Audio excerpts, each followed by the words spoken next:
Halo teman-teman semua, berjumpa kembali nih di Penvel Channel, yaitu pencinta novel. Kali ini kita bakalan melanjutkan cerita dari novel yang berjudul Perempuan di Klinik Bersalin, di mana menceritakan seorang perempuan yang terjebak di sebuah klinik bersalin berhantu. Nah, buat kalian yang belum subscribe channel ini, wajib banget untuk subscribe channel ini karena bakalan setiap hari upload video.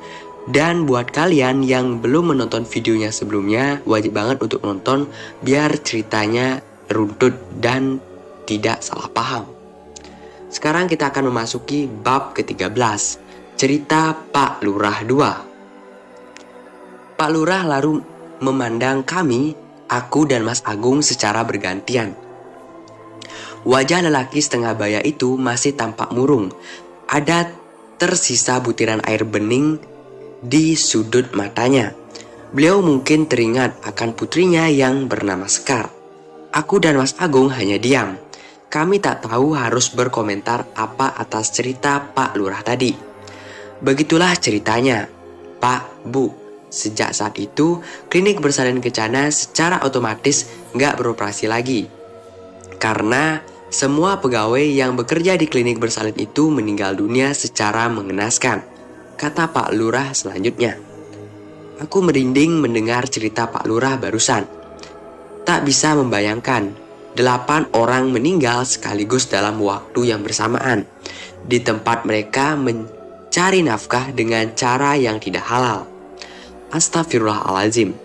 Semoga aku beserta keluarga dijauhkan dari hal yang demikian. Doaku dalam hati. Saya dan istri saya mohon maaf Pak, kalau dengan Pak Lurah bercerita tadi telah mengingatkan kembali Pak Lurah pada putri Bapak, Sekar. Kami berdua turut berduka cita atas apa yang telah menimpa Pak Lurah dan Sekar, kata Mas Agung. Pak Lurah tersenyum. Nggak apa-apa, Pak Agung. Kejadian itu sudah lama berlalu dan saya sudah ikhlas menerima kepergian Sekar. Malahan dengan adanya peristiwa yang menimpa Sekar justru menjadikan saya untuk banyak melakukan introspeksi diri sebagai orang tua. Beberapa saat kami saling diam. Suasana sebentar hening. Tapi dari mana Pak Lurah mengetahui tentang seluk-beluk klinik bersalin kencana itu? Bukankah beliau baru tahu jika ada klinik bersalin ilegal di wilayah kerjanya setelah seseorang bidan yang tak mau bekerja sama dengan klinik bersalin kencana melaporkan hal tersebut kepada beliau.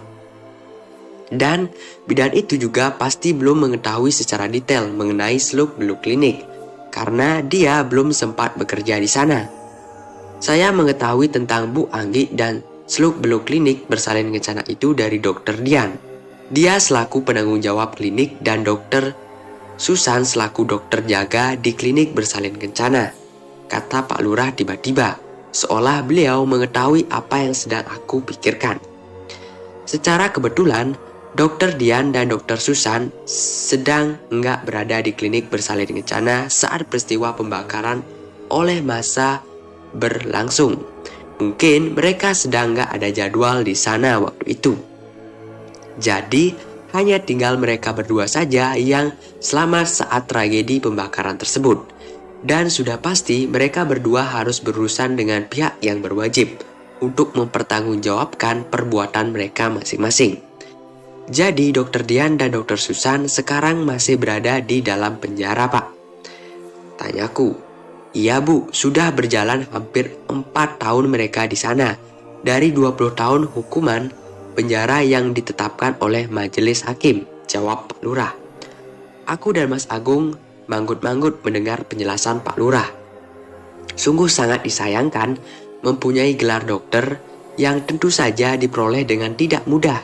Sebab mencari ilmu saat kuliah kedokteran yang paling sebentar harus ditempuh selama 7 tahun harus berakhir seperti ini.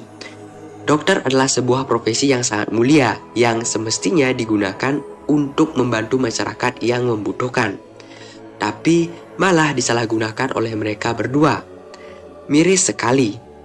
Hanya karena ingin mendapatkan uang banyak dengan gampang, mereka kehilangan rasa empati dan menghalalkan segala cara Na'udzubillah min zalin. Kita berlindung kepada Allah dari perkara itu. Kalau kurir dan agen yang bekerja sama dengan klinik bersalin itu bagaimana, Pak? Apa mereka juga dipenjara? Tanyaku ingin tahu. Tentu saja, Bu. Yang saya tahu waktu itu ada 3 orang. 1 orang kurir yang tugasnya mengantar pasien yang akan menuju ke klinik bersalin kencana. Kurir itu sudah siap di ujung jalan masuk. Setiap kali ada telepon dari agen yang memberitahu kalau ada pasien yang akan datang ke klinik itu, yang 2 orang lagi bertugas sebagai agen. Tugas mereka mencari pasien dan mempromosikan klinik bersalin kencana sebagai klinik aborsi yang terpercaya. Tentu saja kerja mereka sangat sembunyi-sembunyi. Pekerjaan mereka sangat rapi dan profesional. Oleh karena itu, gak sembarang orang yang tahu keberadaan klinik bersalin kencana, termasuk saya sendiri sebagai kepala desa Alang-Alang, di mana lokasi klinik aborsi tersebut berada. Astagfirullahaladzim. Kembali aku dan Mas Agung mengucapkan istighfar berkali-kali mendengar cerita Pak Lurah.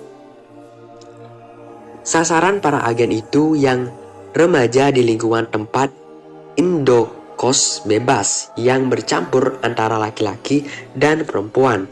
Terus tempat hiburan malam, karaoke, salon plus-plus, panti pijat dan semacamnya. Saya mendengar semua cerita ini dari kurir dan agen itu ketika saya datang untuk menjenguk mereka di lapas, lembaga permasyarakatan.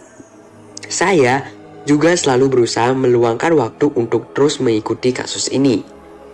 Setiap minggu saya selalu menghadiri sidang di Kejaksaan Negeri Kabupaten. Saya merasa kecolongan. Ada sebuah klinik aborsi ilegal dengan berkedok sebagai klinik bersalin. Berdiri di wilayah kerja saya, tapi kok saya bisa sampai enggak mengetahui. Bahkan putri saya sendiri juga menjadi pasien klinik itu. Pak Lurah mengakhiri ceritanya dengan wajah muram.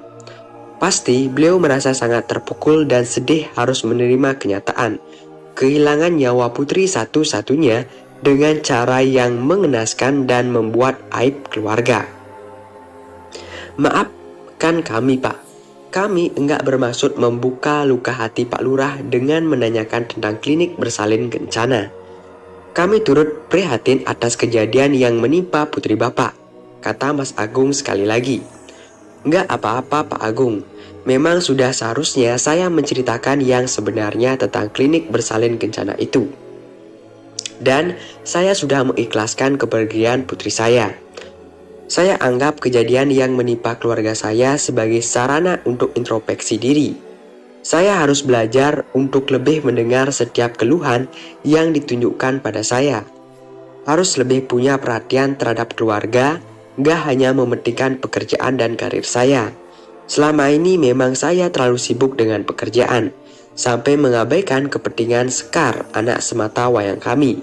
Padahal dia sangat butuh bimbingan dan perhatian saya sebagai orang tua tunggal, karena ibunya telah lama meninggal dunia. Kembali, aku dan Mas Agung hanya bisa diam mendengar penuturan Pak Lurah. Andai saja aku ada di posisi Pak Lurah, tentu akan merasakan hal yang sama seperti yang beliau rasakan saat ini. Oh iya, ngomong-ngomong, apa kita jadi melihat klinik bersalin kencana? Tanya Pak Lurah setelah beberapa saat kami saling diam. Iya Pak, tentu saja. Jadi, saya ingin sekali memastikan tentang keberadaan putri kami, Dewi.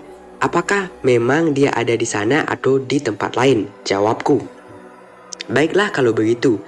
Saya akan menghubungi beberapa staf kelurahan untuk ikut pergi ke klinik bersama dengan kita, kata Pak Lurah sembari beranjak dari duduk lalu berjalan ke arah pintu depan.